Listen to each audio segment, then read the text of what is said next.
chair or co-chair of our cyber insurance recovery practice. I've been with Anderson Kill 30 years now. Specialize in a lot of technology-related insurance claims and a lot of crime insurance claims. With me is Jeremy Shocketh, my far right. Jeremy is a former prosecutor. He also worked with the governor's office for the state of New York in overseeing the Cybersecurity Advisory Board and trying to make our systems as strong as possible against the kinds of intrusions and the kinds of disruptions that we know our adversaries are always trying to throw at us, especially for all kinds of disinformation, undermining the integrity of elections, and other things that can go wrong with the state, municipality, or even a federal computer network. And then to my immediate right is Will McKean.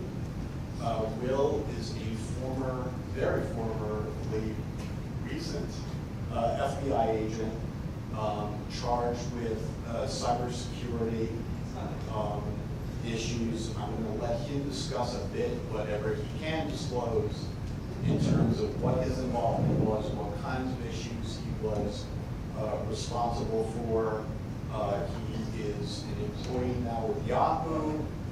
Will, feel free to make an additional disclaimer when you start to speak on who you can speak for and what the limitations are.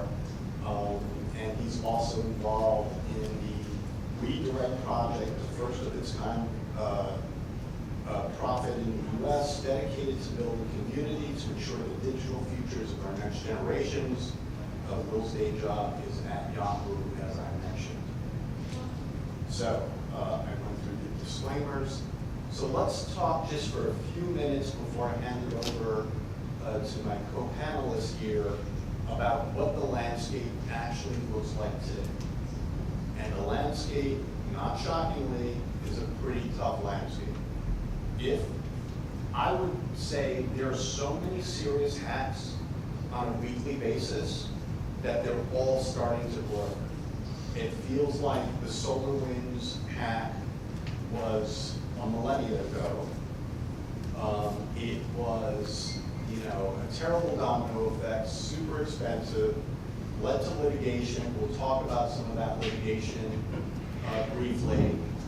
And it is an indication of what hacks look like now, which is hacks are meant to be multi-pronged.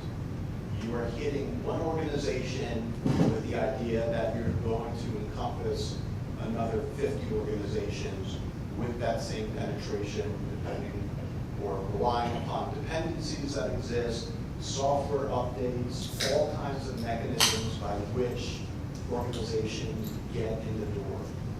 And one of the most frightening things we're seeing, and many of our new clients are dealing with this, is computer hacking situations that are multifaceted and absolutely tailored to the target company. So what do I mean by this? I mean by not only penetration of a network, but one that involves a very human element as part of the attack. It is phone calls from people who don't have foreign access, who sound like that could be my counterparty, that could be my colleague, and they are phoning you up. And because they've had to, the phone call sounds very believable. They already have internal sensitive information that allows the confidence game to work. They're able to get through the front door with a phone call because they know all about your business, they know who you've been dealing with, and they've got enough specific information that they can inject themselves into the middle of that commercial relationship. And then it involves, oftentimes, and these gentlemen have seen this before, where the hackers can convince the target, usually the target's employees, to surrender multi-factor authentication credentials in real time on a phone call while they're also in your system at the same time. And the employees are letting them in the door. So a long time ago, right, most hacks were, I clicked on a bad link. I opened up the wrong attachment. Now, these hacks are more complicated, they're multi-layered, and they work a bit more slowly in some respects because they've been a build-up and a culmination of maybe a hack that started 2 weeks ago. They're in your system, they're laying in wait, they're gathering information, and then they're able to add that to another component of a confidence game, which is now its phone calls and its other measures, and it might unfold over a series of days. So that is kind of what we're looking at these days. What are some of the repercussions we're looking at? You're looking at settlements for PII being stolen that are now in the tens of millions of dollars, sometimes much higher in a severe attack. But the 23andMe settlement last year was $30 million. That settlement amount wouldn't have been even close to that just a decade ago, even when you think about the same alleged harm, loss of privacy, loss of PII, but the settlement numbers are real now because most federal courts have recognized that when there's a class action lawsuit because customer information was stolen, very sensitive, that there is real, tangible economic harm, what the Supreme Court calls Article 3 standing. And so federal courts, for the most part, have found, even if someone hasn't yet had their identity stolen, if their PII is part of a collection of data that's been stolen by a hacker, there's a presumption of harm, and the class action settlements now are usually $10 million and more. So these are super expensive hacking events. Malware. If you've been to our prior cyber conferences, you know we talk about malware every year. It's like, it's the same old thing, right? It is the same old thing with new dimensions to it. So once upon a time, malware was literally a ransomware event with paralysis, right? I can't access my data. I may have to pay a ransom to the hacking data. Then came along ransomware about 2017, 2018, that started exfiltrating data at the same time it was encrypting and locking down your system. So what does that mean now? That means I've got a first-party loss situation, right? I've got to either pay the ransom or I've got to pay someone to decrypt my information and try and build it back off of some backup tape or some server that wasn't affected. Now I've got a third-party situation because data was exfiltrated. So now I'm probably looking at class action litigation, which means maybe I have to pay $30 million in 2 years to settle a federal class action lawsuit for a privacy violation. There's now a third dimension of all this. Am I going to break the law if I pay a ransom?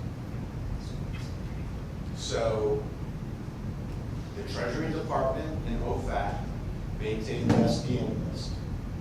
And that SDN list basically says you cannot pay any form of consideration to someone on the SDN list. If you do, it's a violation of criminal federal law.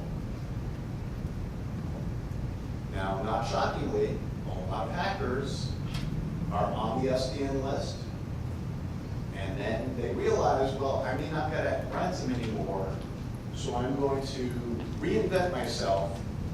Now I'm part of a new hacking game that's not on the SDN list.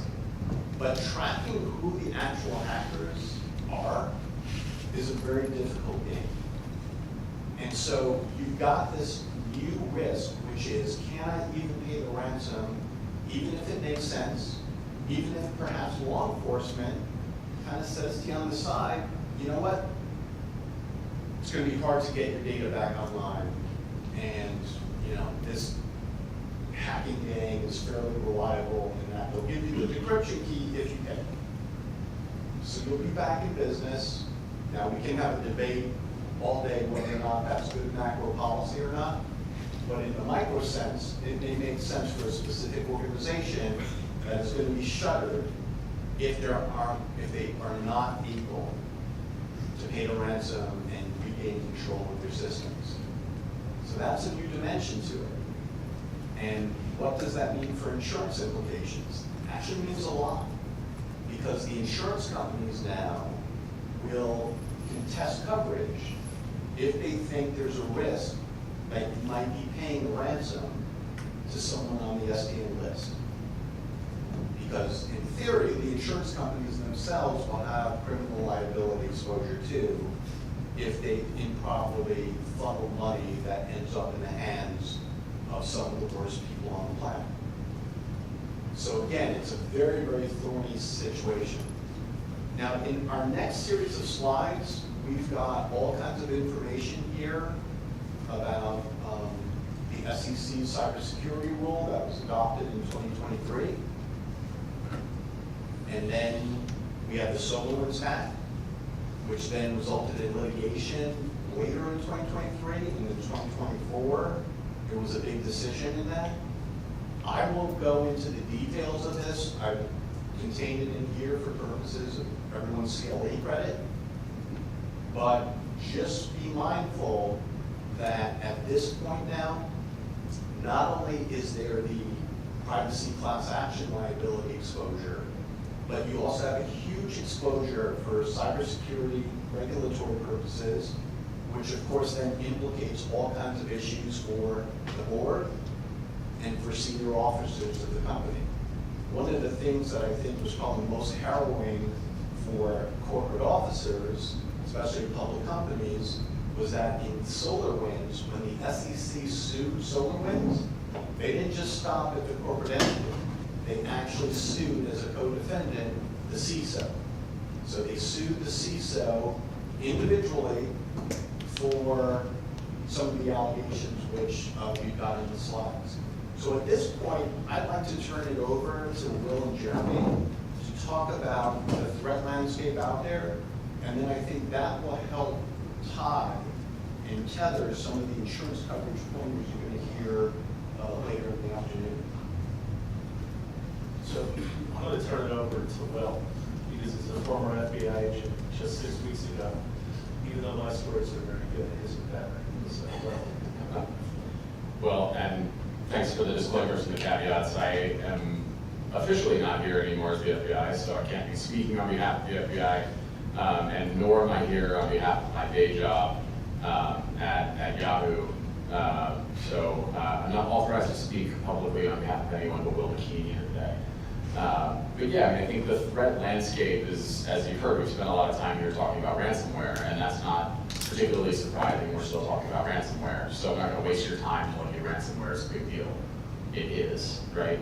I'm not going to spend a lot of time telling you that Russia, China, North Korea, and Iran are still a big deal. They are. But what I think is interesting and probably worth your time is some of those creative changes that we have seen across the industry in who is committing these cybercrimes and how they're doing it.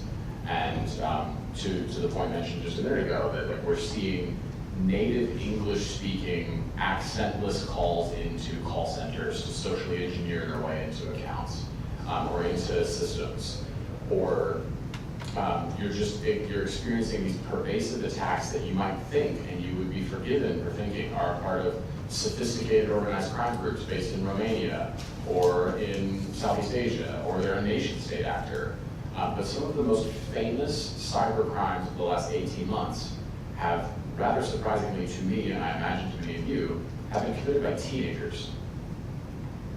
Young people with too much time on their hands, online, engaging in sophisticated themselves, organized crime groups, to hack into MGM, to hack into the transportation system for London, to hack into a 300,000 person town in Florida's water supply and poison the town's water supply. That was a 17-year-old. The London attack was a 16-year-old. there's a 15-year-old in the United States who has $28 million in cryptocurrency sitting on a cold storage wallet in his house. That 15-year-old who has more money than I'll ever make in my life, even though now I'm in the private sector. That is some incredibly sophisticated, high-level intrusions into Fortune 500, Fortune 10 companies, and a lot of this is done through pretty easy social engineering attacks. It's like someone read The Art of Deception and has figured out how to do this. 20 years ago, for the lone wolf hacker in their basement to be doing something like this, they'd be pretty good. You have to be pretty smart. If any of you are familiar with the company Veracode, its founder, Chris Vysopoulos, is one of the very first kind of hackers back in the 90s who kind of broached some fame. He was quite technical and quite good. But what we've seen through artificial intelligence, through things that will write code for you, is the democratization of the ability to be a really good hacker. This is taking an average hacker and making them into a great one, and it takes a great one and makes them even better. Because now, I don't have to know how to pen test my own code. I don't have to figure out what's wrong with it. The algorithm will tell me. Like the AI will tell me what's wrong with my code. And even if I'm not writing code, I can use artificial intelligence to democratize and at scale conduct some of these deeply personal attacks we're talking about. So it's not the spam campaigns of 10 years ago where everyone's receiving the same email that says, "Dear user," or "Dear recipient," but instead, this is a very, very simple thing that you can run through an artificial intelligence, where now it is very specific to you as a person, and you can program it so that not only does it say something that's specific about you, it's written in the tone of a person that you may have already known. Maybe it's going through and looking at your publicly available LinkedIn contacts so it knows that you actually know some of these people, or hey, we used to work together at this place. The time it would take someone in a pre-artificial intelligence world to do that was prohibitive. So they could do it if they really cared about getting into that place. And that's where you saw things that looked like nation-state intrusions, or someone personally motivated to get into that.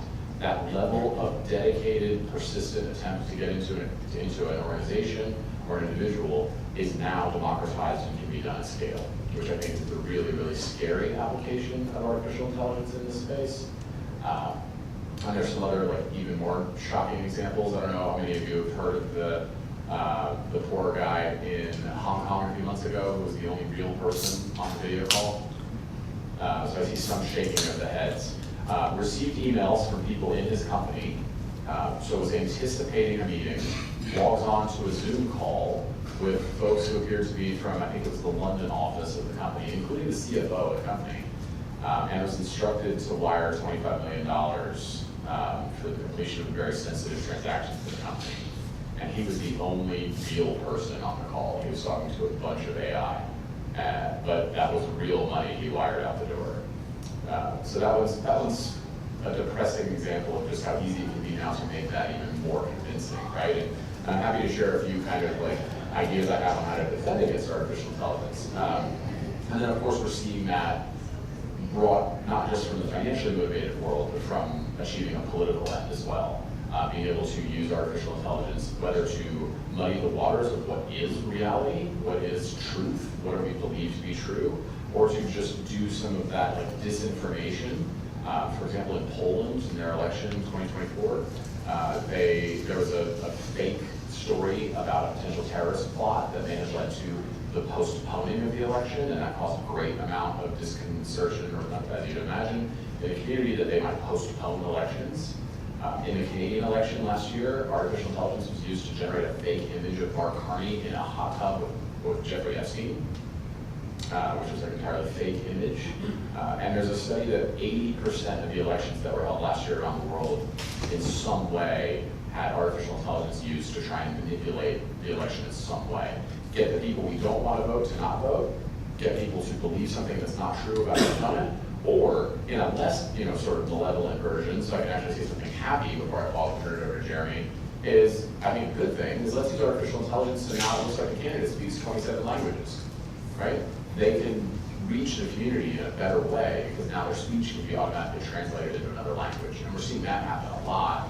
And it was even something I believe Zoran Mandani, who was running for mayor here, was accused of, that he doesn't actually speak Spanish, and then he did a live video and proved he does. But that's one of the things that we're seeing candidates do is, can I reach ethnic and linguistic minorities in my country, in my population, through the use of artificial intelligence to translate speeches and writings more effectively than and what would have been cost prohibitively to do otherwise. But yeah, I think this is some of what we're seeing is those same threats from years ago. Our nation-state actors, our persistent cybercrime gangs in West Africa, Eastern Europe, Southeast Asia, they're all still here. But those folks who are not capable of operating at that level now are, thanks to some of the democratization of this through AI. So, if you don't mind, can I ask a question combining both of your chats? If you were a business and you were being held for ransom, are there resources out there that you could go to find out if the bad actor is tied to one of those do not interact with lists like OFAC? And it's, of course, you can't just flip a coin and guess. So there are resources out there for the kind of novice business that isn't in this world. A suggestion I might happen to have for you as a private citizen is to engage with the FBI early and often on that, because you can get a sense check on who this actor is from a lot of the TTPs, the tactics, techniques, and procedures that the actor is exhibiting from the very beginning. They brand themselves in ransomware, right? They're very proud of their reputation. Some ransomware pages even talk about they have a 99% customer satisfaction rating. I'm surprised that there isn't like a Better Business Bureau for ransomware. But it's because they want you to know that if you pay, you will get your files unlocked. And so they do have an interest in doing that. But the amount of ransomware families and variants have shrunk over the years. So there are entire companies out there that track that who can give you a sense check. But you are going to have to pay for that. Your tax dollars pay for the FBI to provide you that information for free. And it's also possible that the FBI has the decryption key already, and that's also free. So the sense check around, do I even need to pay a ransom because maybe I'll get this back, can be helpful there. I will also say it's kind of a funny version of third-party risk, but a case that I was involved in at the FBI. Shortly after being ransomed, the company received the demand. They were in negotiations about whether or not to pay the ransom. A third actor reached out and said, "We have your data too." And the company went and did all kinds of internal reviews and said, "You don't have our data. We've checked. That's the only breach we experienced." And they said, "I know. We stole it from their guy." So then the company conversation was, well, we either don't pay at all or we pay twice. Because getting that sensitive data back from one person isn't good enough. So it was kind of funny is that our bad guy didn't have enough cybersecurity practice to secure his own command and control server, so the other bad guy was just sitting on a ransomware actor's command and control server and waiting to steal other companies' data when it was stolen, which is pretty funny. So this isn't necessarily a happy story, but when I was with the governor's office, the Board of Elections in 2020, remember that election? Might have been hotly contested. The cybersecurity teams, Homeland Security, National Guard, State Police, and others did an assessment of the boards of election in New York State. There's like 62 boards of elections. And what they figured out was there were attempts at getting into their servers every second of every day, thousands of times a day. This wasn't once a day, twice a day. This was hundreds and hundreds of times a day. Now, boards of elections in 2020 were a very hot topic, hard, a beautiful target.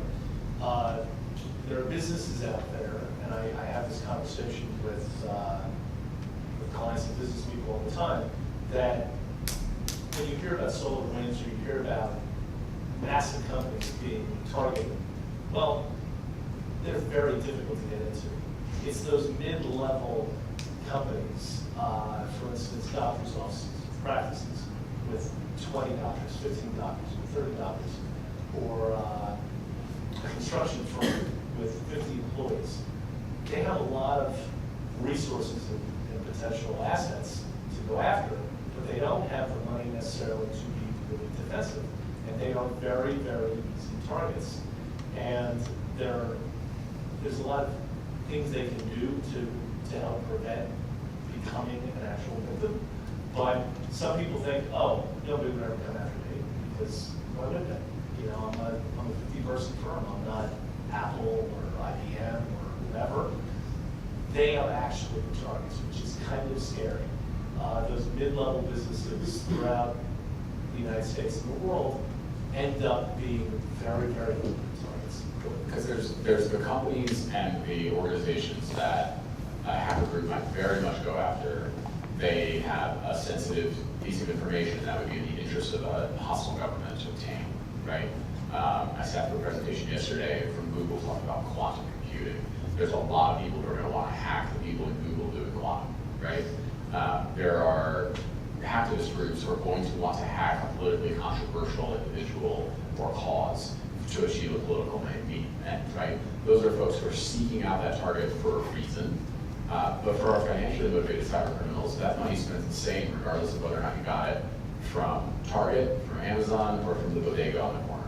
That is the same money regardless. And often it can be that the vector was to get into this company just so that I can then use it to pivot into another. So a quick war story was a company was intruded upon, nothing happened. They didn't know they were in there, and the bad guys sat in the company for 120 days just reading their emails. And they got a pattern that that company was being paid by a construction company, you brought that up, on the 8th of every month. So around the first of the fourth month that they were in this network watching, that's when they finally sent the malware to the third-party company from that email to get in.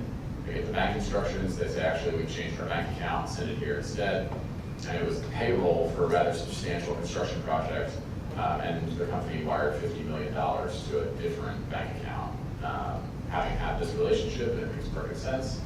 The bad guys kind of slipped up because they wanted the account to be in the United States, so that was actually money that got sent to an elderly romance scam victim in Louisiana, who just wasn't feeling well that day, so wasn't listening to her boyfriend to go to the bank, which gave us enough time to get all the money back.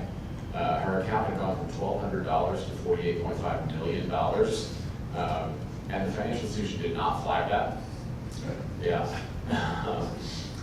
A sizable bank, but one that $48 million should still trigger something in a personal bank account. This was not a business checking account.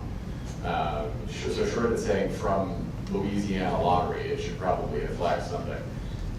But that was a third party that was used to gain that valuable intelligence. They didn't actually hack that company, and that company wasn't actually like the victim of the crime until the very moment when they changed the wire instructions. But they were in for that long, just collecting that intelligence to then be able to do that. But they didn't care that that came from a construction company. They just wanted the money. They could see that, wow, we're on a big fish because this is payroll for a major construction project.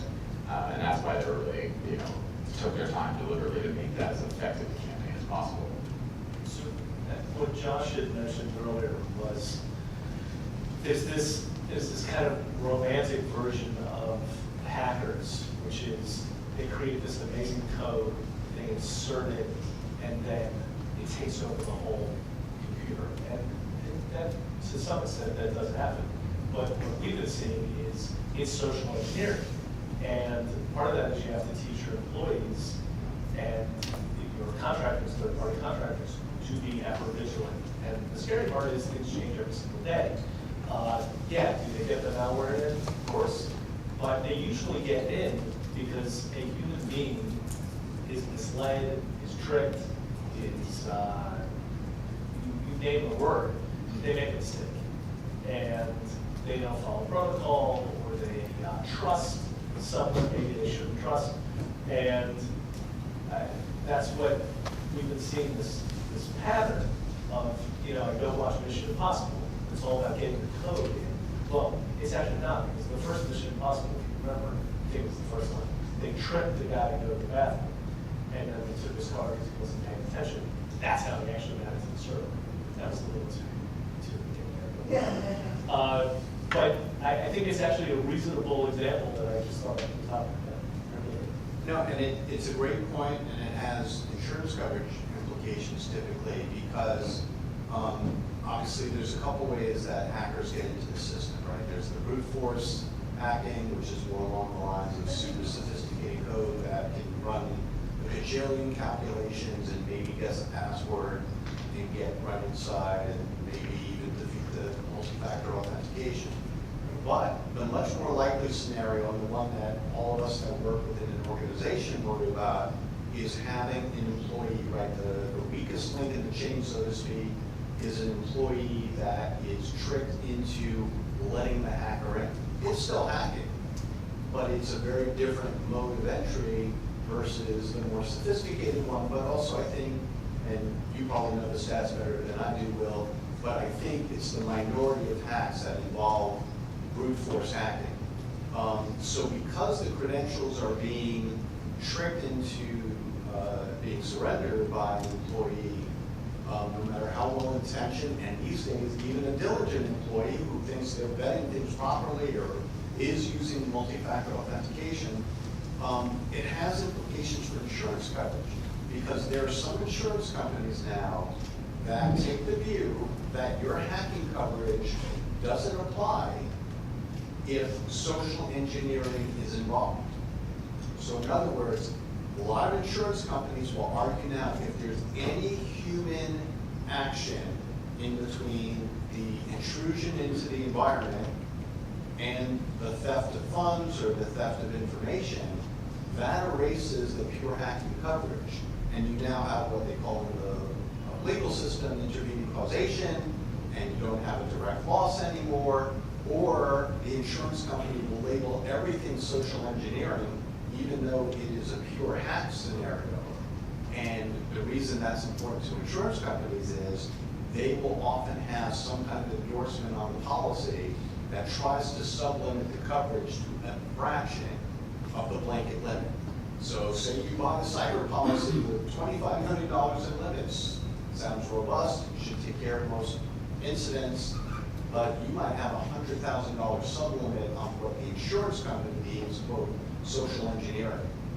And there is, I will say this from my own personal view, which is that language is less than precise, and we've had good success so far in blowing it out of the water, but that is a supplement fight you will have with your insurance company where some employees take a step between a hack and the money being stolen.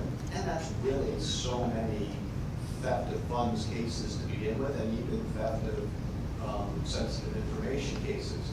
But it is one of those areas where I think that's going to become more and more important. And to Will's point about, that very famous incident, I think it was from last year, where there was a gentleman overseas who was the only real person on a multi-party video call.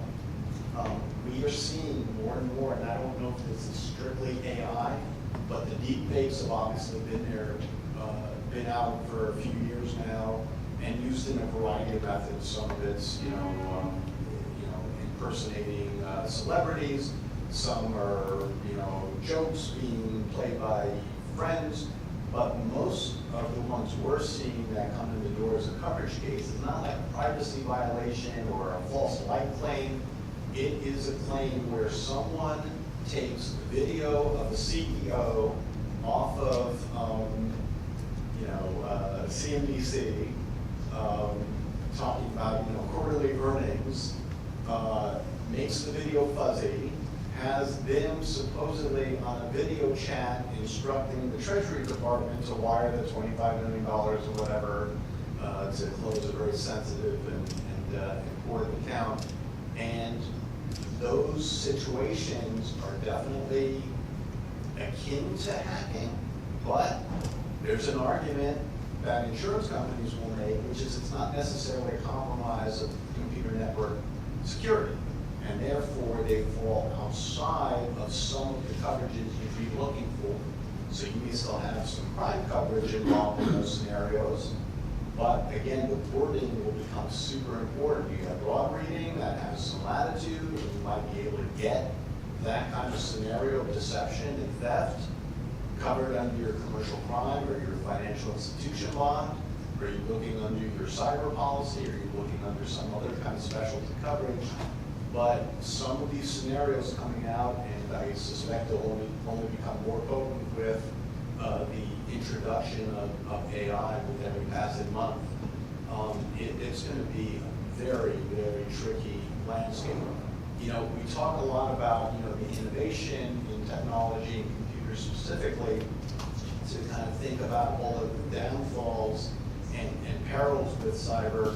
One of the good things, I suppose, and I think, Will, you alluded to this with decryption keys that maybe the FBI has, is that, you know, for the first time over the last couple of years, there's really been the prospect that you can suffer a ransomware situation and not have to pay the ransom because you can actually build back your systems. You can decrypt with a tool that the FBI has. There's certainly private companies out there that say, don't pay a ransom, we'll get your files decrypted and you'll be back online. So, you know, that is something. There was a large law firm, interestingly enough, 3-4 years ago, very, very large law firm that got hacked. And the ramifications of that hack lasted them probably close to 3 weeks. And they were able to get their system ultimately restored and stay in business. And I think only a firm this large could sustain that much downtime and that much disruption. They had one server that was offline at the time of the malware attack, I think in one of their South American offices. Because it was offline, it wasn't touched by the malware. They were able to restore and I think basically recreate, I don't know, 95% of their data from that one offline server. And it was a complete chance that they were able to survive, rebuild, restore without having to pay whatever, $30 million. And you know, there are some ransoms now that are not 7 figures, they're not 8 figures, they're 9 figures. Whether or not those get paid much, I think the numbers from, I think last year's report was you had ransomware and malware attacks up, as with almost every other cybercrime. The only thing that trended down was the actual volume of ransomware paid to get the systems back. You could say some of that's OFAC and Treasury regulation. You could say it's decryption keys that the FBI or a private organization might be able to give you so you don't have to deal with that underworld. But it's a thorny environment out there, but the good news is that there are resources, law enforcement, private industry, and others that, you know, can hopefully level the playing field at least a little bit in this regard. In terms of our ever-growing threat of a very particularized, tailored attack that employs kind of every confidence game in the book, right? They're infiltrating your system, so they're watching and laying in wait, they have the information, they then use that information to have human interaction. You get a phone call, it's your bank, we suspect all kinds of questionable activity, we need you to log out to your accounts and then let us in when you hit the multi-factor authentication button.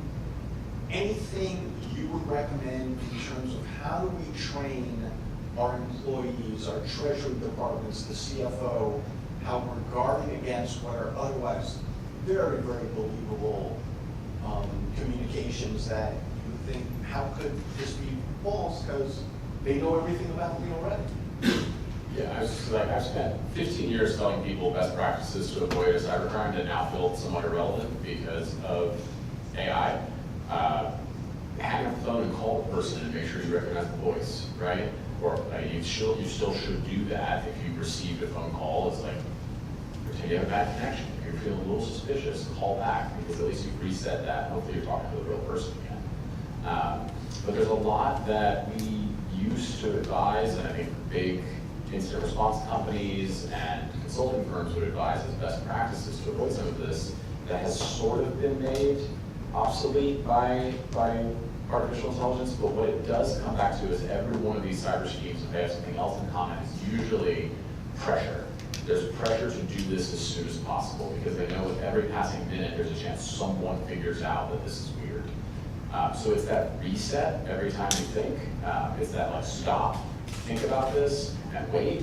And if the company culture is to verify things before you send it out up to the highest levels. I don't care if the CEO is calling and saying, you better send this money right now, and she sounds really mad on the phone, and this junior account executive is saying, I better do this because she's telling me to do this right now. But you know you're not going to suffer some sort of career consequence if this is real, that you've waited to do this until you verify that this happened. And the one thing, by the way, the amount of time it takes to do a convincing voice impression of someone from an audio sample is 7 seconds right now. They just need a 7-second sample of your voice to start impersonating you to say anything they want. But one of the things that defeats that is something that no company would ever display publicly, or that would be listed anywhere publicly, but is something that you can easily change if you find that it's compromised. And that example of that to me is anyone wire transfer authority in your company or your firm. If you have a code word that can only be true and is not shared internally, and it's going to be a little weird when the CEO calls and says, I need you to send this money right now, orangutan, but if that's the word for today, then that means you send the money.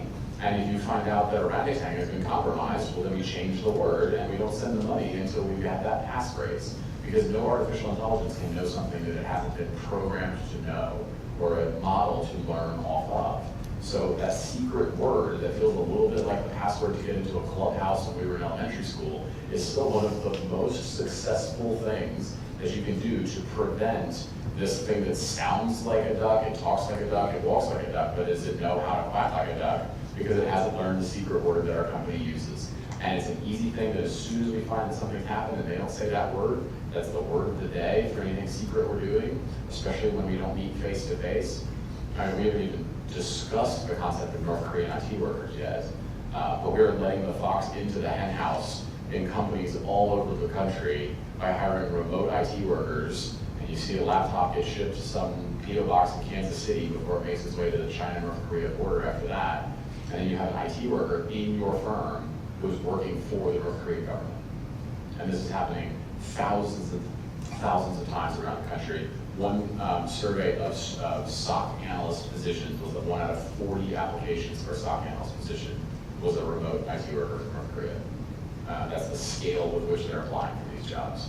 But those things that must be true are still what we have to depend upon in terms of preventing some of this from happening. If we slow down and we verify things with the things we know must be true about this person, things that only you could know if you were in the company and that aren't publicly available anywhere, that is where I think we can start developing that culture of cybersecurity where we'll verify something that even an AI program or model couldn't know.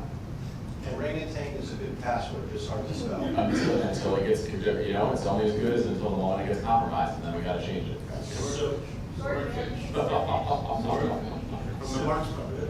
should use that in their personal life too. Say again? People should use that in their personal life too, like the kidnapping calls. My family has My wife and I have the code word, my mom and I have the code word. You have to have the code word, but what you can't do is email each other the code word. The code word should be something that's on a system that you have to authenticate into from your profile on the computer. And this is about that culture. If the CEO's on the road and doesn't know the code word, well, I'm sorry, ma'am, I can't send the money until you send the code word. Because we built that into the culture of the company, right? But that moment where there's an exception to the rule, which is how they do it, is they text you from a number, like this is the really low-level stuff, that they text and say, I'm in a meeting for 3 hours, this better be done when I get out. And you know how they know to send that message when they send it? They check your out-of-office reply that they got back from spam. They send spam to the CEO's account and it says, I'm out of the office with no access to this account until July 28th. We'll put it on the board, that's how long we have to impersonate her until she gets back, right? So you send that text message that says, this is the CEO, send the money right now, or I need you to go down to Walgreens and buy a bunch of gift cards. And we still have people falling for that, right? Like gift card scams were still in the 9 figures last year. But what we can build into the culture is like, no, I'm not going to go do that because that's weird and it's against corporate culture. But when the corporate culture is this needs to be done yesterday, then we open ourselves up to that risk. And at whatever level we are willing to lose money, up to that point we should be able to break those rules, but over a certain threshold. If you say, you know what, below $1,000 I don't care, below $100,000 I don't care. Whatever that is for you as a company, But above a certain threshold, it does not matter what the circumstances are until you've met these criteria, I'm not doing it. So I had a conversation with the CEO of a reasonably decent company, one of those lucrative target companies, and he's the CEO. Sometimes you have CEOs who start charging people that want to get done. And he told me about his team has a color code, and it changes every day. And he volunteered. He goes, yeah, if they don't know the color, if I don't know the color, the deal's not getting done. It's not going to happen. And that's from the CEO. It's not from the security team telling him what to do. That's from the top going down to the people that work with him so that the culture is there. And, you know, we find, and I found it, in a previous job I had somewhere, we had conference lines and passcodes. And you dial it through your passcode. Well, they never changed. And I said, well, what happens if someone leaves the office, they still know the passcode, they can dial it tomorrow. And there's 40 people on the call, how do you know? Long conversation, long silence. And then 2 days later, we started rotating the passcodes. But that was the practice, and nobody really thought about it. You know, Teams and Zoom have, you know, they generate the passcodes immediately, which has kind of solved that problem through COVID. But I know companies out there have conference lines with passcodes, and if they don't regenerate every day, somebody, maybe it's a former employee, maybe it's a third-party contractor who dialed into one of your calls, they got it. So there's really low-level, low-hanging fruit you can do to start your walls. And then there's that culture, which is a much bigger discussion than today. Well, if the culture becomes a selling point too for why you should do business with our company, you should do business with us because we're going to be stewards of your money, because it's just as much of a chance that somebody hacked us to steal from you as it is someone hacked you to steal from us. So if it's built into the culture of the company that like this is why we're better than our competitors or other people in the space because we've integrated cybersecurity up to our CEO saying I won't do this unless I know the code, that's huge. So a question, how do you disseminate this daily password?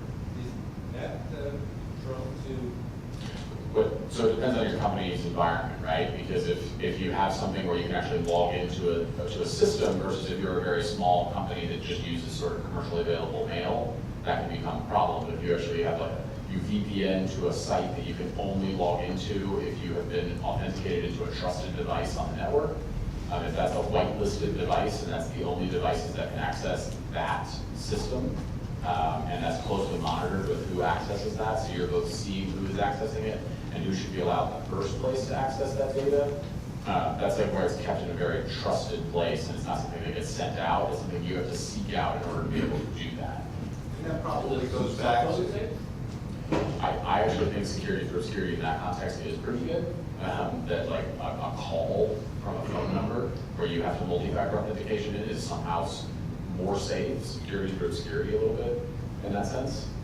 and restricted credentials too. I mean, who you actually want in the chain of ordering a wire transfer of a certain size, you can really limit that. So I don't think the code word has to be well known within an organization. It can just be a very dedicated set of people. Yeah, it's like to launch the nuclear missiles, you have to have two people with two different keys that can't be reached with your arms as far as possible, so two people can turn that switch at the same time. I saw that we only have a few minutes left. I just want to share a funny story that I've heard people doing with AI, which is if you log into one of your web meetings early, a lot of people's AI note takers will join early. And so use this as you will. But if you start talking, it'll start taking your notes. So some very funny examples of people's note-taking things that have been sent to report after the meeting that says, Will was climbing Mount Everest and ran out of oxygen. He has passed away. We discussed our quarterly metrics and how we achieve our goals and our KPIs. Like, it's very funny because the note taker will start taking notes when you're there by yourself. So use that as you will, because everybody's going to get that note at the end of the call with whatever very funny thing you started the call with. But that AI that's a lesson there though, is the AI is just going to write what you said and just take what it has learned, because that's all it is capable of doing. But we are not yet at the point where it is learning and becoming conscious enough to be able to say things other than what it already knows from its models. So we are still at the capability right now where we can control it. Got 2 weeks, we won't get in trouble. So we have about 1 minute left of this session before we move on to our second discussion. And just a couple items in the slides. We have a few cases that have come down the pike in the last 12 months since last July. One was before I had it up, which was the SolarWinds case. That I think got decided in mid-July, so almost a year to the day. That case was significantly pared down. For those of you interested, there's a discussion that there is a settlement in the works with the SEC and SolarWinds, including the CISO, who's been held individually responsible, at least in the SEC's mind. We have this case, which is about cryptocurrency, whether or not it is covered under a larger limit of a package policy. And the court said you just get the sub-limit, but not the entire limit. There was a case involving Pennsylvania, the deletion and destruction of videos from a company that was doing videos of the New Testament. A hacker got in, destroyed them, and this is just a reminder of where are your documents, where are your files, where are your data.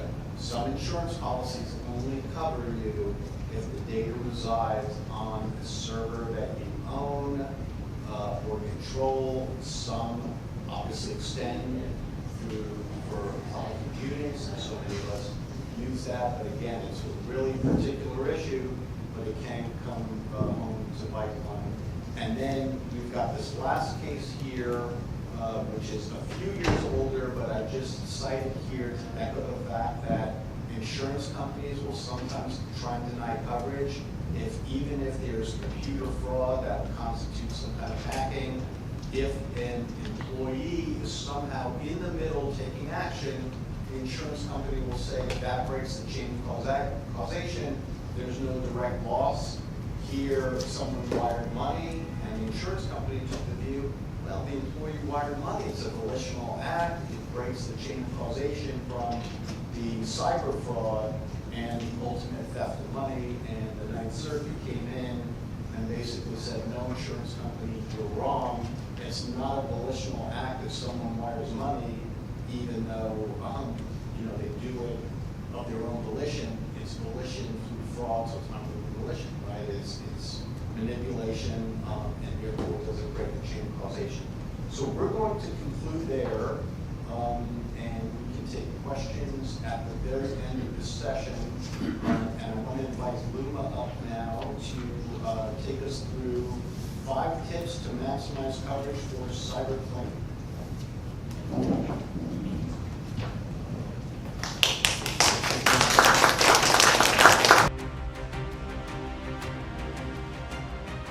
Hi everyone, good afternoon. My name is Luma. I'm a shareholder with Anderson Kill.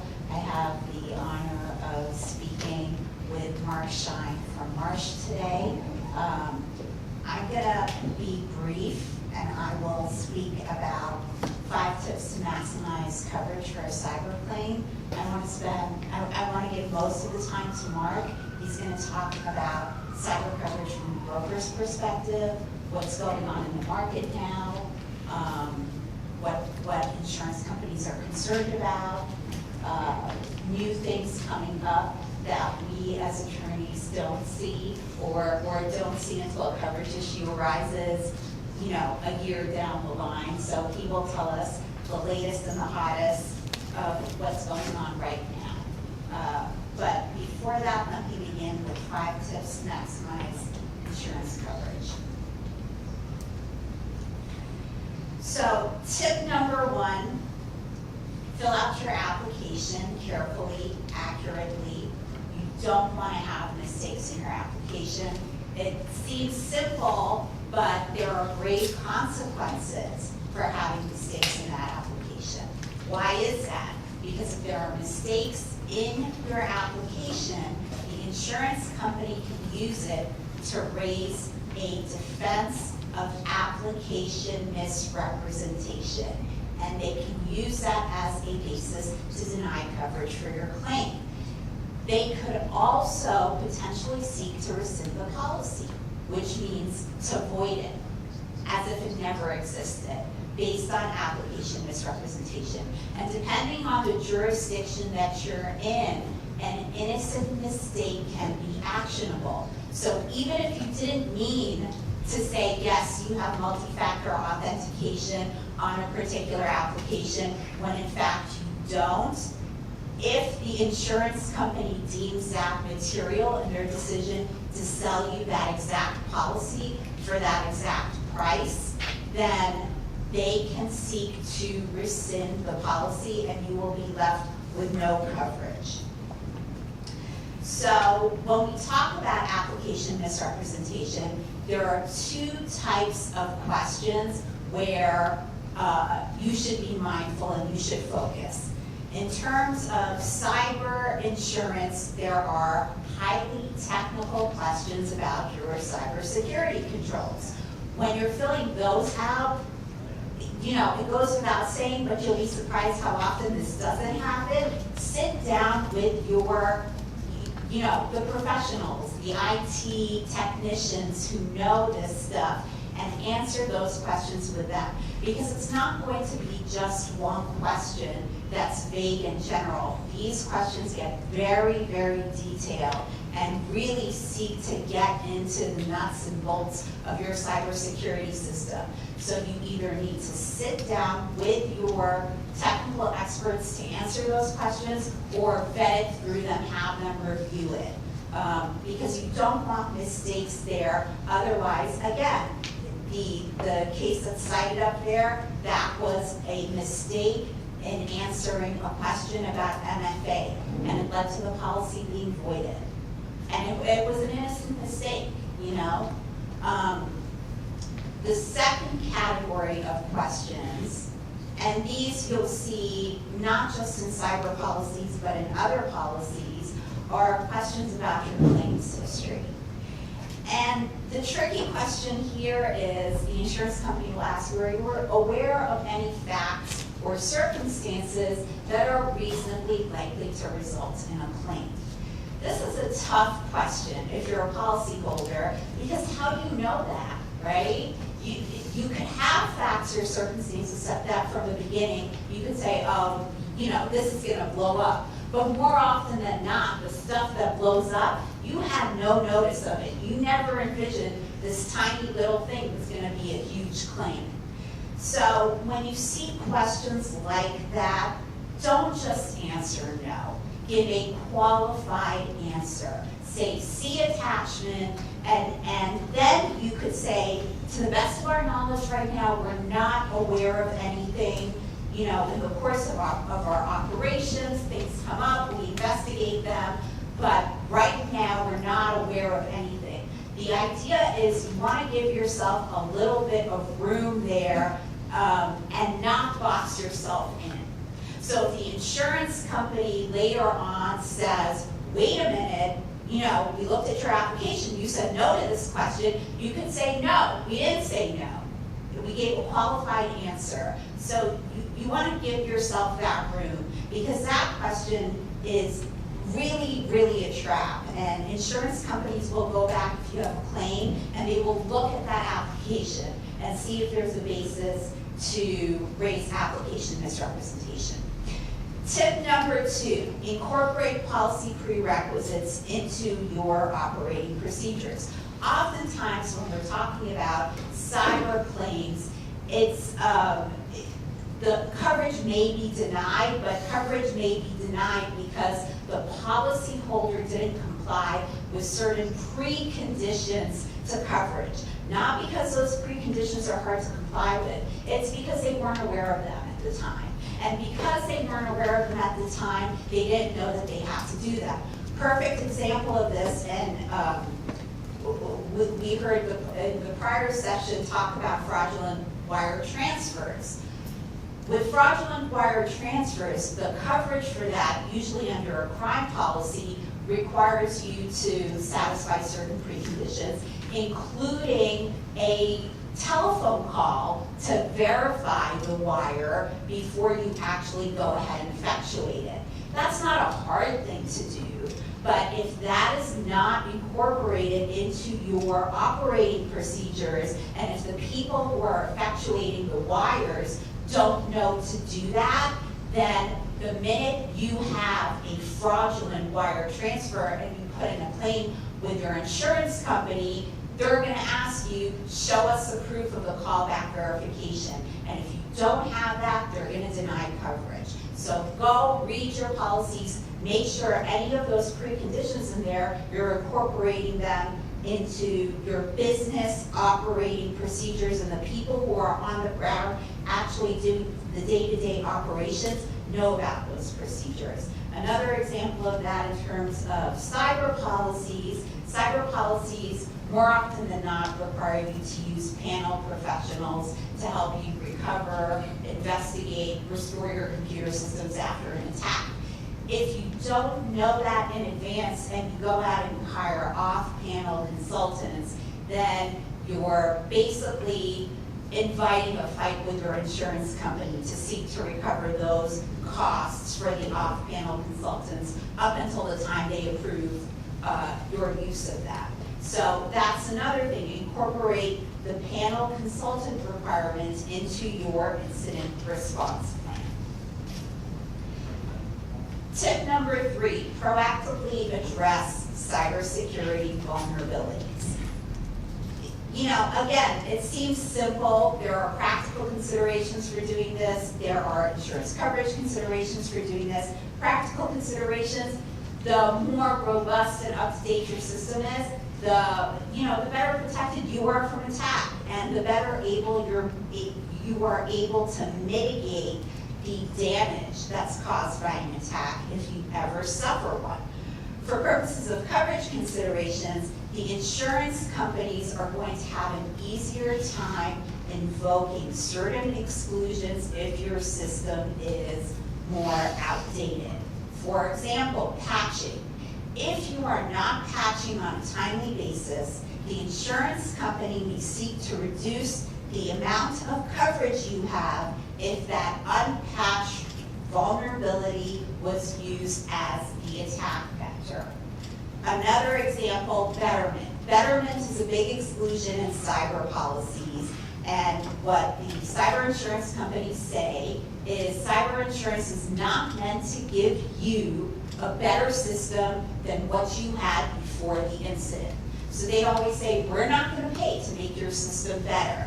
And any additional things that you purchase after the attack, even if it's to mitigate and contain that attack, they will try to flag it as betterment and say that it isn't covered.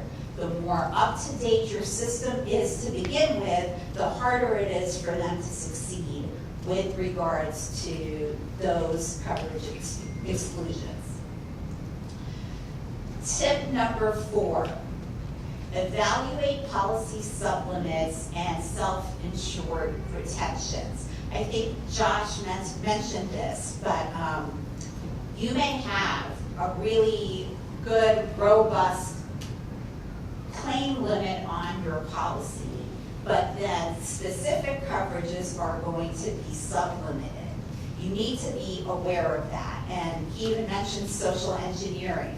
That's one we see all the time. You can have a $5 million cyber policy with a $5 million per claim limit on your cyber policy, but then social engineering coverage will be supplemented at $250,000, and that is never nearly enough when you're experiencing a social engineering claim. So be aware of those supplements, determine are they sufficient. If they're not, talk to your broker. See what's out there, see if it makes sense to buy something higher. On the flip side of that, what are your self-insured retentions? Are they too high given the type of claim? If the type of claim that's being covered is anticipated to be on the lower end, but your self-insured retention is too high, you're essentially absorbing most of the cost yourself. That may be fine for you from a business perspective, but you need to know that going in, and you need to evaluate that. And again, that's a great place where you can speak to your broker. Finally, tip number 5, notice all potentially applicable policies. Cyber incidents often give rise to both third-party claims as well as first-party claims. I think Josh mentioned that at the beginning. And policies other than cyber policies can provide coverage, either supplementary coverage, complementary coverage. So this is a great area where you can, pick your crime policy and your cyber policy, or your first party property policy with BI coverage and your cyber policy, and try to combine things together. And so when you notice your policies, don't just notice the cyber, notice all potentially applicable policies. That is a conversation you can have with your broker to help you determine what policies to notice. And just because a policy does not have cyber-specific coverage, don't think that it wouldn't respond. And that's the case of G&G Oil as a great example of that. There, the policyholder didn't buy a specific cyber coverage, computer hacking coverage, but the court said there was coverage under a computer fraud provision. So do not discount policies just because you don't see cyber-specific coverage in there. And so with that, let me turn it over to Mark, and we're happy to take questions after it. Thank you.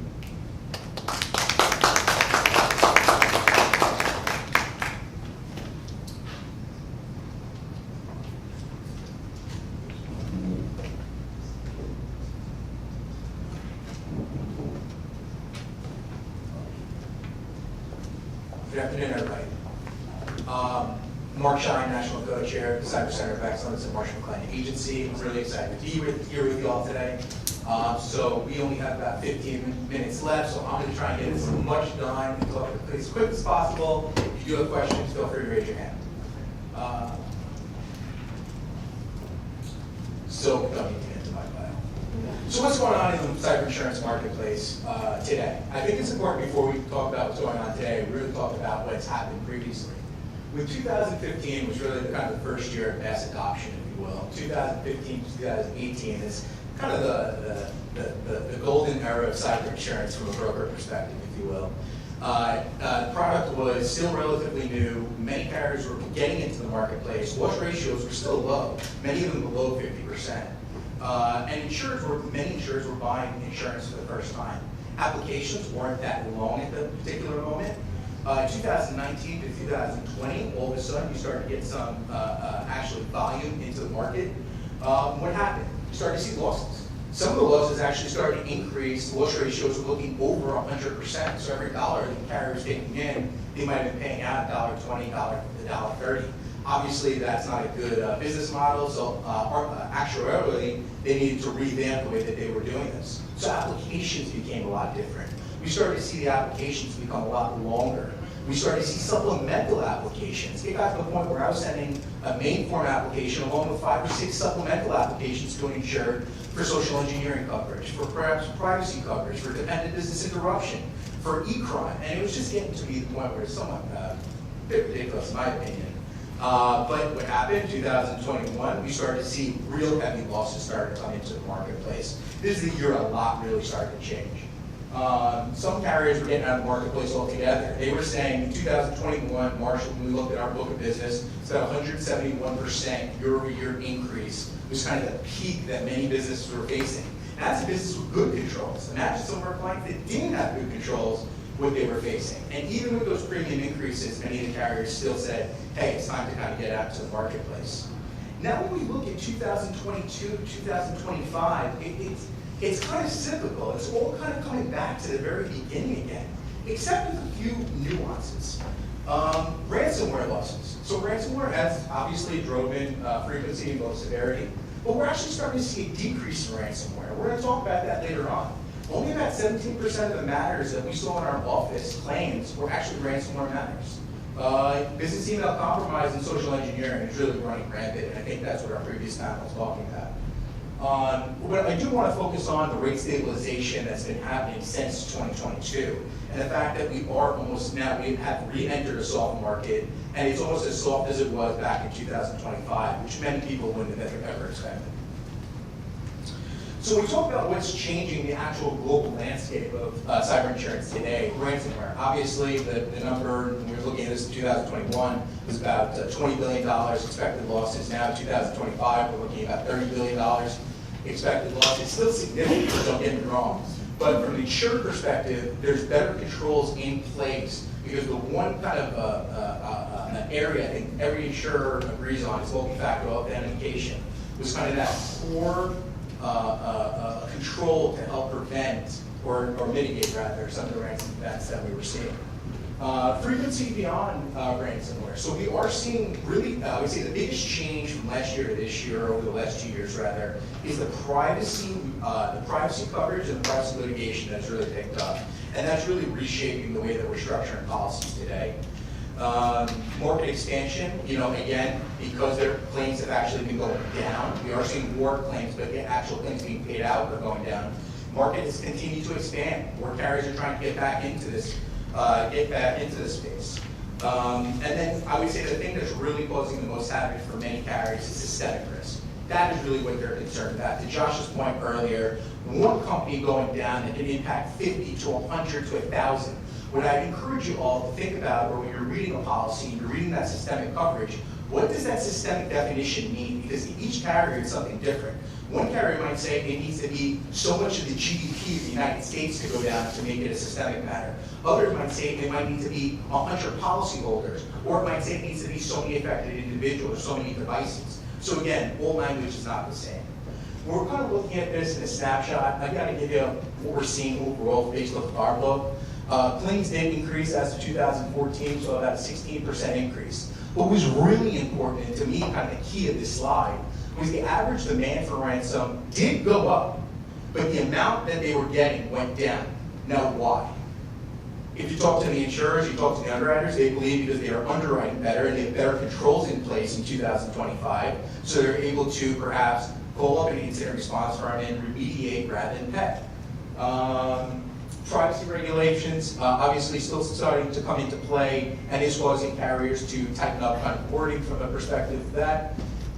When we look at our book, because premiums are going down and we are in a soft market, we are seeing companies trying to improve the program, whether that's increasing the limits that they're buying, which about 15% of our clients did do, or 12% were actually trying to buy down their SIRs and self-insured retentions. Here I just want to focus on, when I speak to many businesses, they say, Mark, we're spending $100,000 in cybersecurity, we're not going to get hacked. Okay, not a problem. So we just took care of your common vulnerabilities, your hardware and your software, whether that's true or not, I'm not going to sit there and argue. But what nobody can, fight is the common dependencies. And again, that's going to those third-party cloud providers perhaps that we're working with. I have a slide later on in today's presentation that talks that 60% of businesses have more than 1,000 vendors connected to their network to help them run. So you just kind of think about it and how that third-party risk really tries to reshape the way that the marketplace is looking at it. Geopolitical risk, I'm not looking to get into a political conversation, but we're obviously in a heightened geopolitical situation. And then what I don't think most people really realize is the reinsurance marketplace is really what's dictating what the primary carriers are doing. There's only a couple reinsurers, so they're the ones really driving the change. Pixel tracking, meta-pixel tracking was a huge thing over the last 2 years. I just saw this morning that Meta did agree to, I believe there was a settlement. I believe the original demand was for $8 billion. I don't think that the settlement was actually disclosed what that number was. And then just when we look at what's going on from the actual claims that we're seeing, what's causing disruption?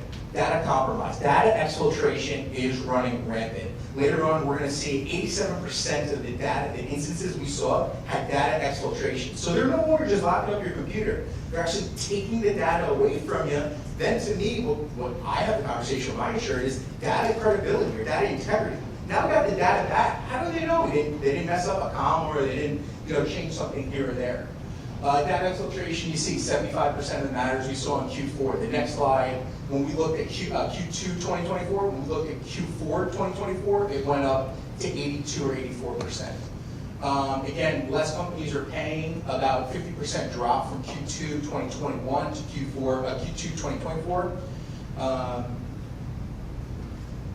And this is where I was going with it, 87%. So if you continue to see over the last 2 quarters, there was an increase of about 14% of cases with data exfiltration, and a decrease even more of companies that are actually paying. As of Q4, only 1 in 4 of our insurers are actually paying the demands. When we look at third-party risk, again, this is the slide I was mentioning, 60% of our organizations are connected to over 1,000 individuals. Really what I want you to think about here, rather than reading through all these slides, is how much is your organization critically dependent on technology? And if your network was to go down, would you still be able to operate? You may not be able to vet all 1,000 vendors. You may not have the capabilities, but perhaps start with a small sample. Go to your top 10, your top 20. And if you're not able to operate, how does that affect your business interruption? Do you have to review your business interruption, and most importantly, dependent business interruption? We've heard some of it throughout this presentation, several times. We've also heard it around social engineering. What we haven't spoken about is the dependent business interruption coverage is perhaps one of the most important and hardest coverages to get when working with a particular underwriter. So I may accept a premium increase if I'm able to get full limits for dependent business interruption depending on the needs of the insured. So price isn't necessarily always important. Here, just want you to understand that cyber risk, I think this is a little bit cliche at this day and age, but cyber risk is not only an IT issue, this is obviously an organizational issue. And if you don't have your CFO and your CEO on top of the board, we're going to have a problem. I'm gonna end here on this slide since I am getting the hook, but I want to just say why are people actually buying insurance? Just to go through a couple of them. One, from a risk transfer perspective, nobody wants to have this kind of exposure, both from a frequency and a severity standpoint, on their balance sheet, so they're transferring it to insurance carriers. Every board, now if you look at board minutes, there's not a board minute that I've seen that doesn't have cyber, as a conversation. But really from a litigation, contractual obligations, and I would say contractual obligations is 50 to 60% of the phone calls that I get. We just engaged ABC company. I have $5 million of coverage. They're now asking for 10.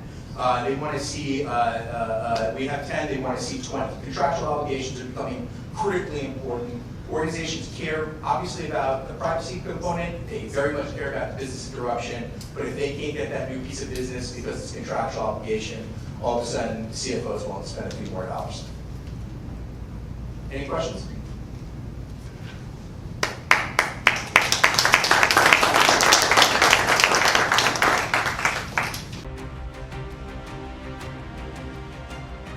So we're going to talk about 2 things primarily. We're going to talk about biometrics, and we're going to talk about artificial intelligence.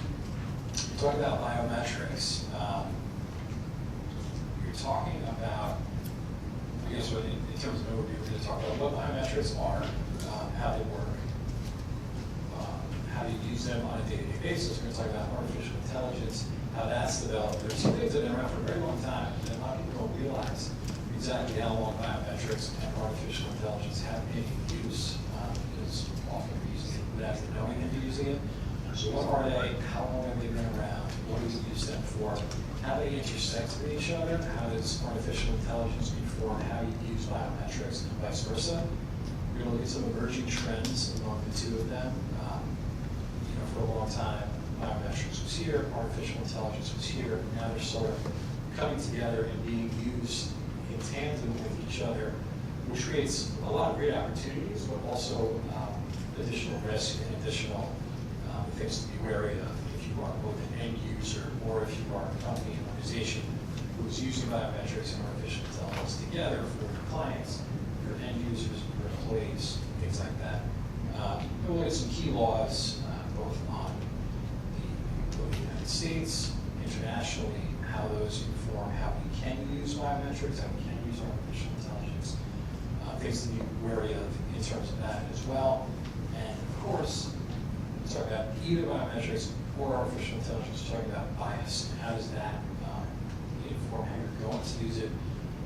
Does it introduce additional pitfalls? What do you have to watch out for in terms of that? So quick background on biometrics. There is nothing, there's no categorical list of keys of biometrics. This is what you have. It used to be 5 or 6 generations ago on your iPhone, you put your fingerprint, your thumbprint at the bottom, you turn on. Because when I probably didn't realize at the time that was biometrics, but that was my first introduction really to the world of biometrics. Now, that's outdated. Is your face, is your retina scan. On your Apple Watch, it's measuring your heartbeat, it's measuring your steps, how fast you are. So biometrics, there are things that you're not even realizing are being recorded throughout the day are. So when you start talking about biometrics in conjunction with artificial intelligence, at that point you're not talking simply about measuring, categorizing things.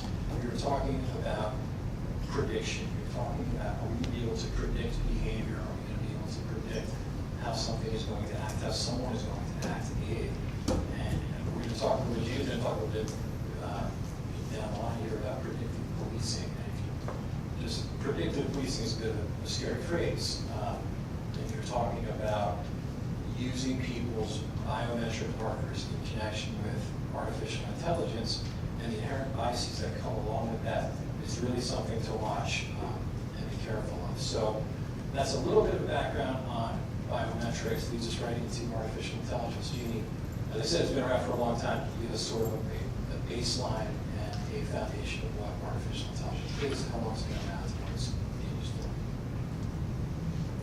for. Hello. Sure, I can. So a little bit of my background, just to give you reference. AI has been around for longer than you probably think. When I was in college, which was, yes, about 5 years ago, I know, I created machine learning programs and algorithms that would take hundreds of hours to run. Those same programs that were running then can be run under 15 seconds now. And they are run without basically any sort of human intervention in the coding. So for me, even though I experienced it and know the lingo, it is so advanced in such a short amount of time that no one's a true expert on it unless they're currently in the field creating AIs. So the question of what is AI? It's a system designed to mimic human intelligence, and mimic is the key word there. It is a pattern recognition machine. It can use patterns to make decisions, and it's all really boils down to statistics. Generative AI has been what has been the hot topic of conversation, the past couple of years, whether that be ChatGPT, DeepSeek, Gemini, Grok, if you're young with it. The list goes on, but they can create data or content from old data and content. So everything that humans have ever made can train an AI and can have that AI generating content basically on any topic imaginable. You may have heard rumblings about agentic AI, and that is different from generative AI, and it's not really the focus of this presentation, but because it's a hot topic, it is basically an AI that is able to act autonomously. They're not necessarily creating new information. They're being used to do tasks that normal people do. They can book their flight for you. They can enter data into a spreadsheet. They can access websites and applications. It is a different subset of AI, and I look into it. I'm sure that you'll see companies in the next year or so start to market their agent AI solutions to you. But always remember that AI is not magic. It is not thinking, it is calculating, it is math. That is what programmers in the beginning have done, and that's what programmers now are doing. And because it's math, it relies heavily on the data that it is retrieving and the data it is being trained on. If it's being trained on human information from the beginning of time, or from the beginning of the internet, it's going to have human biases, it's going to have human flaws, it's not perfect, and it's not magic. So the question is, how does that matter to biometrics? Machine learning and AI has changed how biometrics functions. Old systems could not improve. Old systems would read a fingerprint, and if the fingerprint was inaccurate or was wrong in the system, it would just be wrong in the system forever. Now with AI, with a little bit of training, with a little bit of feedback, you can train mistakes out. You can also obviously train mistakes in, but it can also, because it's good at pattern recognition, if, say, in the old days with security camera footage, the darkness of a room would really matter. The image would be really grainy. With machine learning, because it can recognize patterns so well, it can highly increase the quality of an image, leading to much more accurate identification.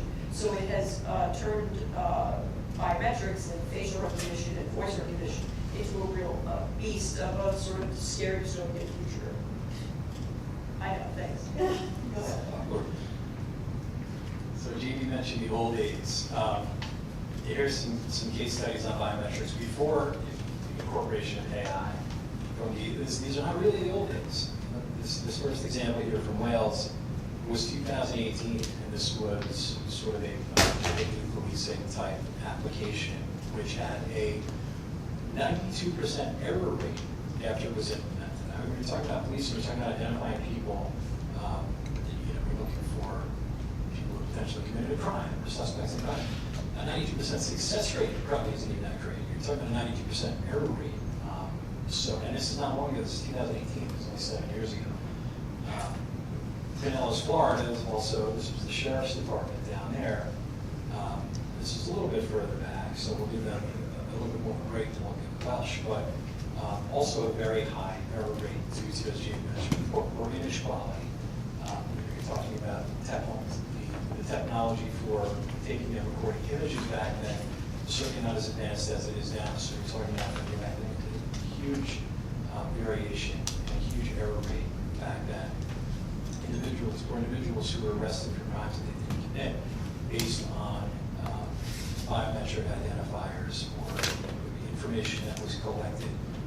Photos. I remember for alerts, for anyone who's taken to criminal procedure in law school, that eyewitness identification is the least reliable form of identification for committing crimes.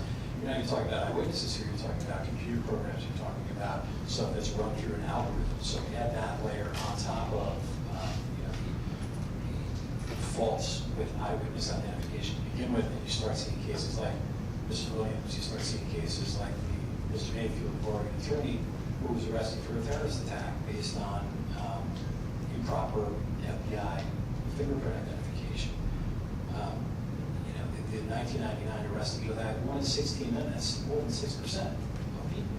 That's half the men in this room would, not half the men in this room, that's my math. There's my lawyer math for you, but it's 2 or 3 of the people in this room who would have fallen within the parameters of this search, this DNA search. So that was pre-AI.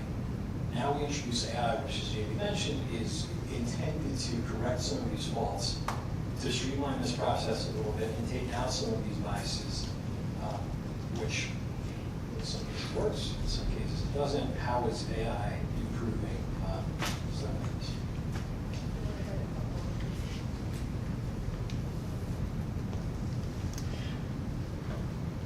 Okay, so previously, where accuracy of biometric systems were limited, they have been overpowered, let's say, with AI.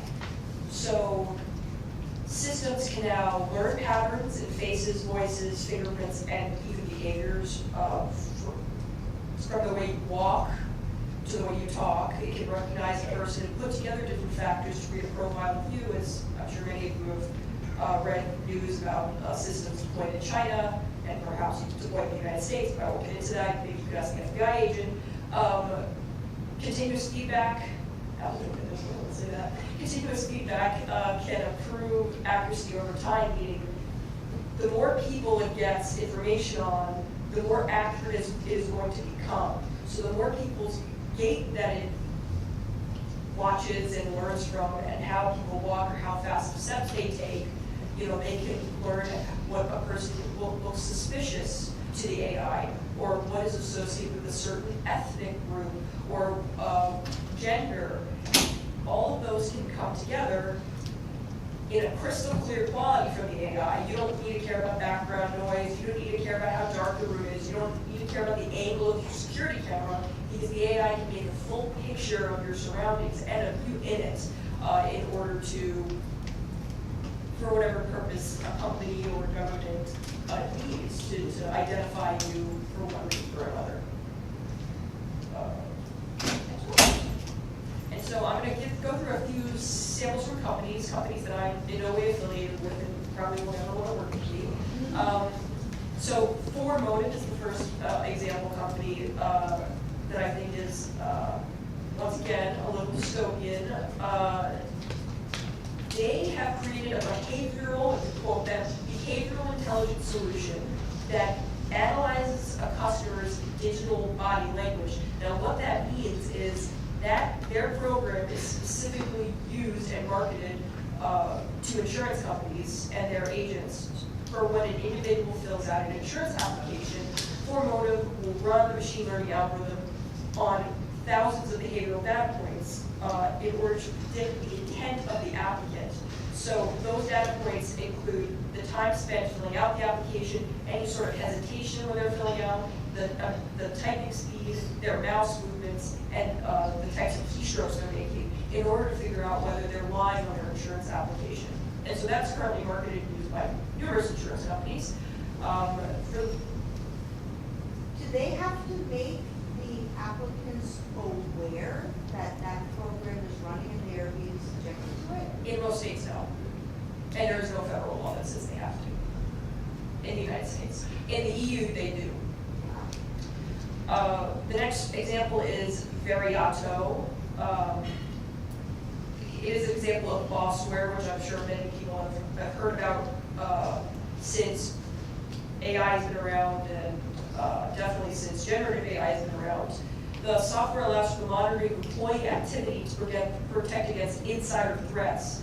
The software logs and analyzes keystrokes, app usage, social media usage, website visits, employee email, chat history, any movements on their computer in order to detect suspicious activity, say that they're trying to hurt the company in some way. They will then have a predictability score, and that will be the company will be notified. The last one that's also a little strange is Flock Safety. And it's an example of biometrics that might not necessarily be human biometrics, but I'm sure once I give you the description of what it does, you'll see how it connects. It provides neighborhood safety products. They're called Falcon and Sparrow, very cute. Their program reads license plates and analyzes car movements in neighborhoods. They also analyze the cars itself from their make, model, color, whether they have bumper stickers, dents, and any other sorts of identifiable features in order to determine if the car is suspicious. It then goes through every national and state database for cars of interest in order to determine the safety score for the neighborhood. And to make it even worse, let's go to predictive policing. So what predictive policing is basically systems that use AI to analyze historic crime data, surveillance footage, biometric signals to forecast how likely a person is to commit a crime.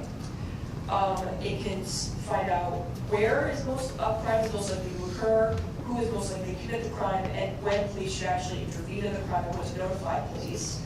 Obviously, there's massive problems about that. Not even thinking about the privacy concerns, which we will get into. Crime data is often extremely tainted by racial bias. You have decades and decades of crime information that is biased by the U.S.'s own discriminatory tendencies. Any sort of AI that's trained on discriminatory data will be discriminatory.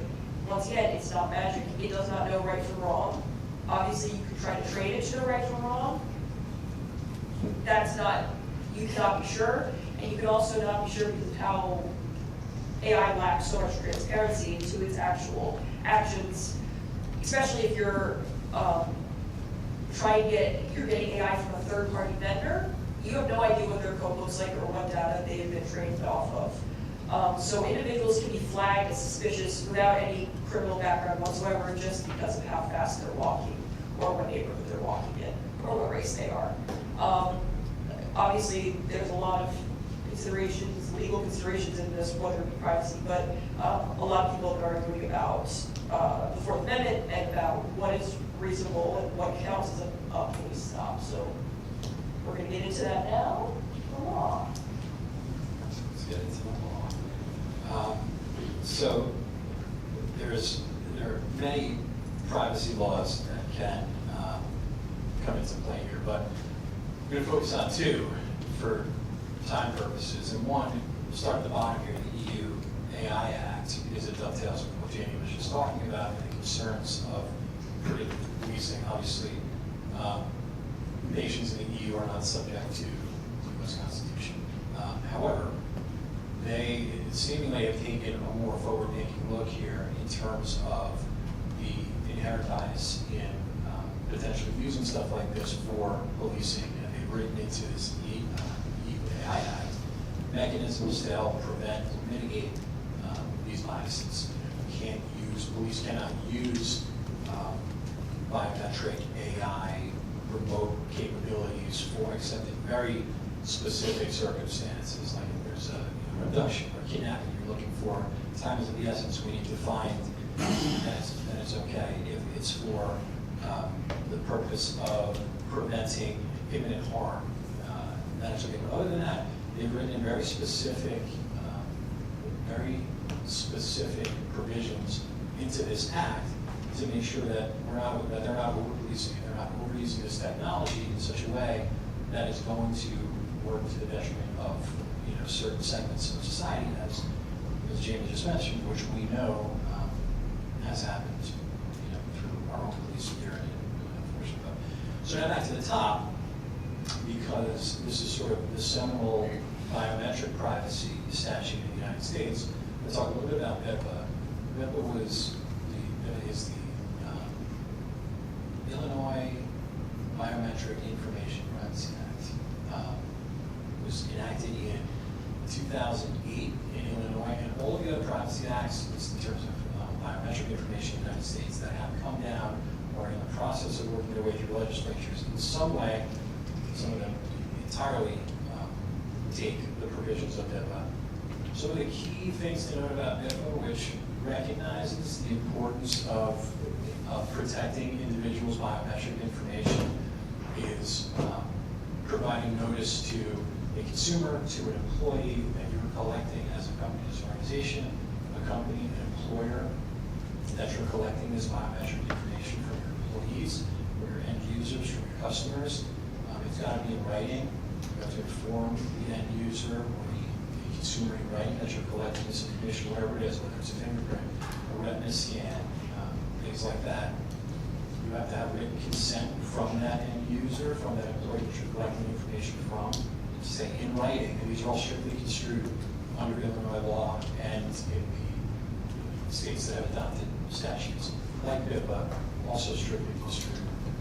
Written acceptance, written waiver from the end user, and written publicly available policy of what you're going to use this information for, how long you're going to keep it, which is a good thing. It recognizes the importance of, I made a mistake one time. I was talking to someone, I said, you can't change your biometrics. And I was on the stage with a security expert, and she said, no, you can.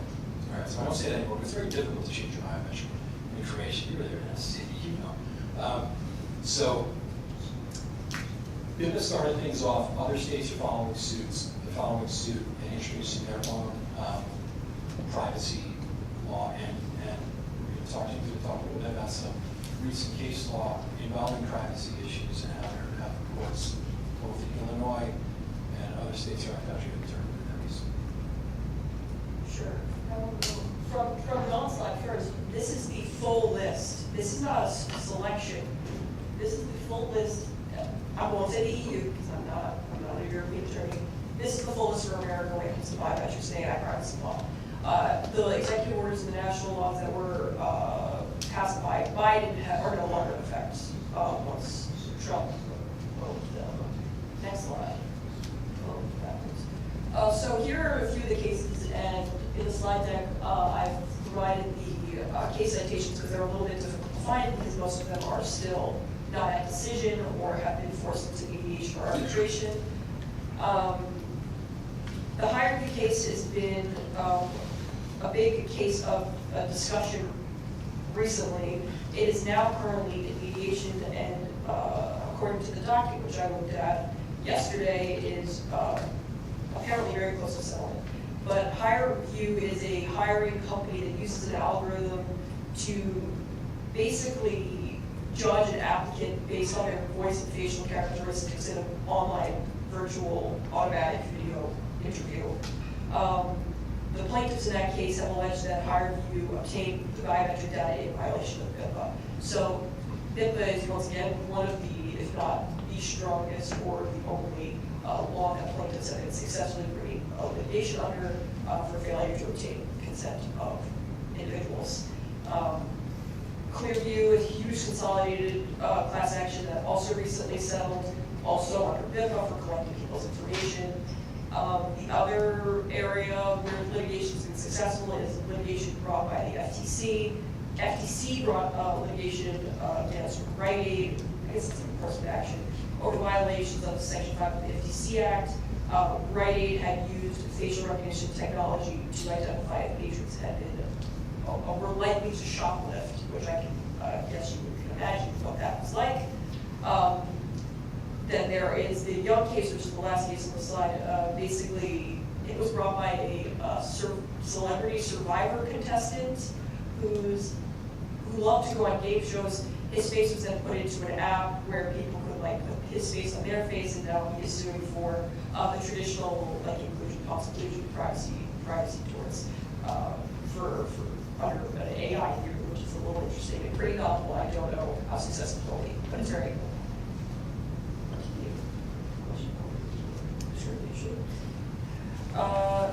Discrimination laws still apply, and these apply wholeheartedly to the cases that have been coming out. And it can be a little bit difficult to apply to AI cases because obviously it's not traditional, and hasn't been really anything like it.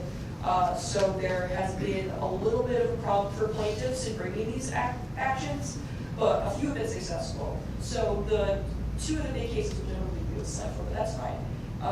The Wells Fargo case, the State Farm case, these are cases where people have stated that they were not able to buy homes or get their mortgages because AI marked them as living in a not good enough neighborhood or not having the required traits that would make them good for buying a home.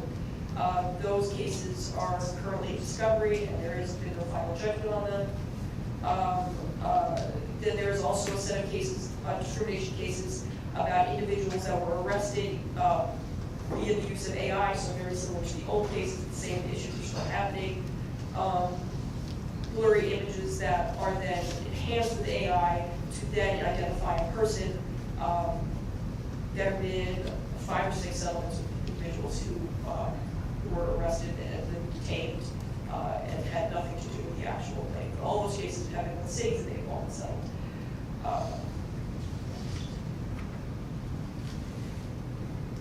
Question of mediation. No. Okay. It starts off. We're running short here, so we're going to go through these last couple of slides pretty quickly. But to mitigate the risks of AI, especially when we're talking about collecting biometric data, some things to take off your list before actually deploying a solution here. A good way to look at it is to think of what are we, if you look at BIPA as sort of the lodestar of biometric privacy, what do we need to do? How do we need to protect this? What do we need to get from our end users when we're collecting this? What are we collecting? Is it actually biometric information? That depends on how you define biometric information, which is going to be, to some degree, on a case-by-case basis, but certainly certain things like fingerprints, like retinal scans, things like that, are certainly going to fall within the definition of biometric identifiers.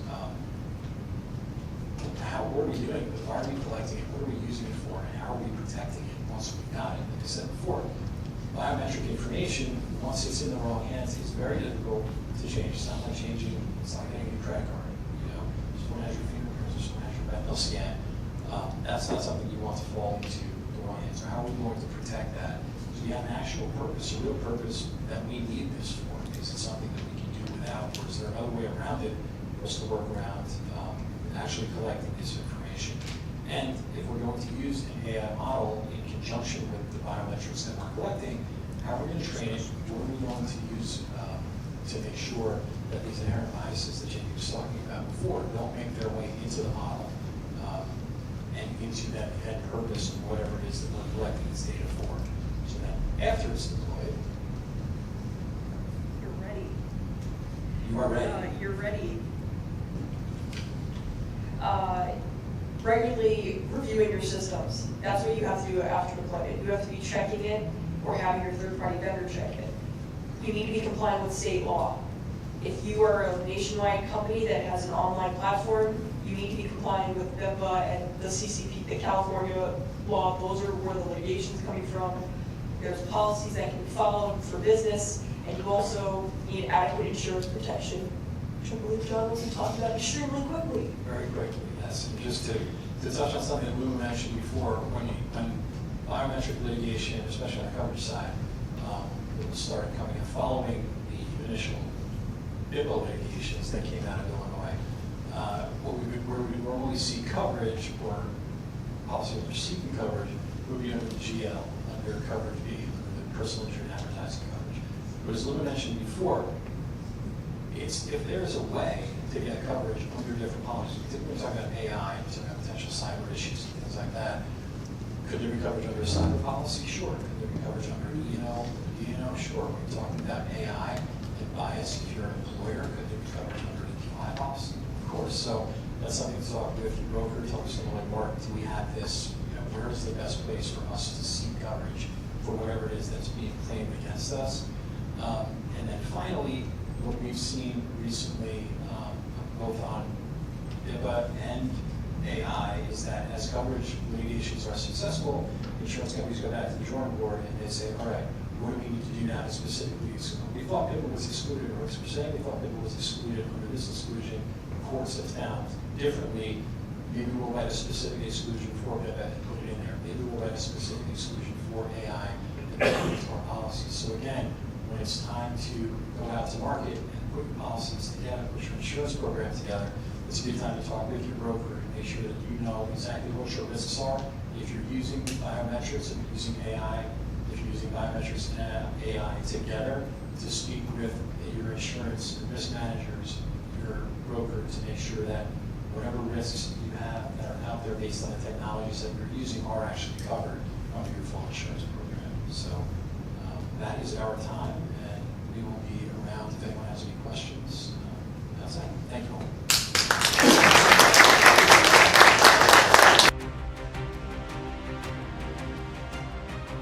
Okay, thank you for a great discussion. Lou and I would like to thank all of our co-panelists. We do appreciate it. We'd like to thank everybody who attended in person, everyone who logged on online. We hope this was informative. Please stay in touch. We update this information regularly. Obviously, it's an area that's multifaceted, very much in flux, isn't going anywhere, and is only going to get more complicated, more thorny. But obviously, we're resilient. We figure out ways to deal with it. We figure out ways to manage the risk, to insure it. So we hope that all of this information was useful to you. It's a big area. Even 2 hours is not even really enough to skim the surface, but do stay in touch with us for regular updates and bulletins and alerts. We do have upcoming events that we will have posted on our website. Will go out in our bulletins. So we usually have our Policyholder Advisor Conference in mid-fall. So we look forward to seeing all of you again in person and online. We do have, I think, some cocktails lined up outside, so please feel free to stay with us. If your schedule permits, we'd love to have you stick around. Please ask questions of all the panelists that have remained. We'd be happy to discuss those issues, and otherwise just enjoy the rest of your evening and have a cocktail or two if you can stay.